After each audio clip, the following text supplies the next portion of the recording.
वो शाहरुख खान समझ नहीं पाए थे ना। अब शाहरुख खान की समझ में आ गया है कि भारत में रह के सनातनियों से पंगा लेना या सनातनियों के विरुद्ध चलना वो अच्छा नहीं रहेगा। और उन्हें ये समझ आ गया है कि देश के सैकड़ों करोड़ जो सनातनी हैं उन्हें शाहरुख खान बनाया है। वहां के खिलाड़ी को आईपीएल टीम से हटाना मेरे ख्याल से संतोष की बात है और बीसीसीआई के इस फैसले का हम स्वागत करते हैं। बीसीसीआई ने उस दर्द को समझा, व्यासपीठ की मर्यादा को समझा। हमारा पर्सनल किसी से द्वेष नहीं है, लेकिन सनातनियों पर कोई आघात करेगा तो व्यासपीठ बर्दाश्त नहीं करेगी। भारत देश के 100 करोड़ सनातनियों की भावनाओं को समझते हुए जो बीसीसीआई ने निर्णय लिया है उसके लिए बीसीसीआई का बहुत बहुत धन्यवाद। और हमने कल ही आप लोगों से कहा था कि आप निश्चित रहिए, भारत सरकार और बीसीसीआई इस पर को संज्ञान लेगी, चूंकि 100 करोड़ हिंदुओं की भावनाओं से खिलवाड़ नहीं किया जा सकता। और धन्यवाद बहुत बहुत बीसीसीआई का कि उन्होंने इस तरीके का निर्णय लिया। और मैं फिर एक बार कहूँगा, ये पूरे भारत के हिंदुओं की जीत है, सनातनियों की जीत है। शाहरुख खान ने टीम में जब लिया था तब उनको नहीं पता लगा था इस चीज के लिए। वो शाहरुख खान समझ नहीं पाए थे ना। अब शाहरुख खान की समझ में आ गया है कि भारत में रह के सनातनियों से पंगा लेना या सनातनियों के विरुद्ध चलना वो अच्छा नहीं रहेगा। और उन्हें ये समझ आ गया है कि देश के सैकड़ों करोड़ जो सनातनी हैं उन्हें शाहरुख खान बनाया है। बीसीसीआई के फैसले की प्रशंसा करनी चाहिए कि उन्होंने देश की जनभावनाओं को समझा और उस बांग्लादेश के खिलाड़ी को, जिस बांग्लादेश में निहत्थे हिंदुओं की निर्मम हत्याएं हो रही है, जिस पर देश के प्रधानमंत्री नरेंद्र मोदी जी और सरकार के माध्यम से लगातार आपत्ति ऐतराज जताया जा रहा है, वो वहां के खिलाड़ी को आईपीएल टीम से हटाना मेरे ख्याल से संतोष की बात है और बीसीसीआई के इस फैसले का हम स्वागत करते हैं। सबसे पहले तो बीसीसीआई का बहुत बहुत धन्यवाद।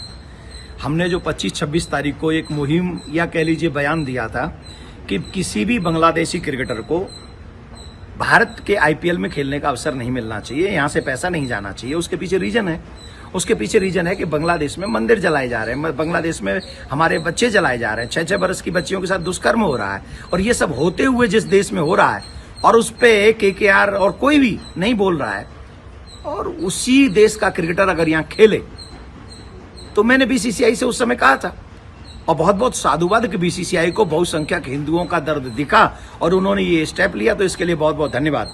लेकिन एक और बात, केकेआर को भी हमने कहा था, और इतना सब कुछ हो गया पूरे मीडिया जगत में, सोशल मीडिया जगत में, लेकिन जिस देश ने उनको हीरो बनाया है, उनकी बहुसंख्यक लोगों के साथ इतना बड़ा दर्द हो रहा है, इसके बावजूद भी मिस्टर केकेआर का एक बयान नहीं है। तो मिस्टर केकेआर दिखाएंगे बेटा कि कैसे सनातनी एक दूसरे के साथ खड़े होकर एक दूसरे की सहायता भी कर सकते हैं, हेल्प भी कर सकते हैं और खेल भी सकते हैं। हमें किसी की आवश्यकता नहीं है, लेकिन ये दर्द रहेगा कि मिस्टर केकेआर हम हिंदुओं के साथ नहीं। लेकिन गुरुजी, अब तक केकेआर की तरफ से ऑफिशियल स्टेटमेंट जो आना चाहिए था वो अभी तक भी आया नहीं है, क्योंकि अनाउंसमेंट बहुत पहले हो गया। होने के बावजूद भी आपने क्लियरली बोले थे कि इस चीज को हम ध्यान में रखेंगे कि केकेआर क्या डिसीजन लेगी और बीसीसीआई क्या डिसीजन लेगी। नहीं, बीसीसीआई ने तो लिया, बीसीसीआई को तो भारत के सनातनियों को दर्द दिखा, लेकिन मिस्टर केकेआर को अभी तक नहीं दिखा।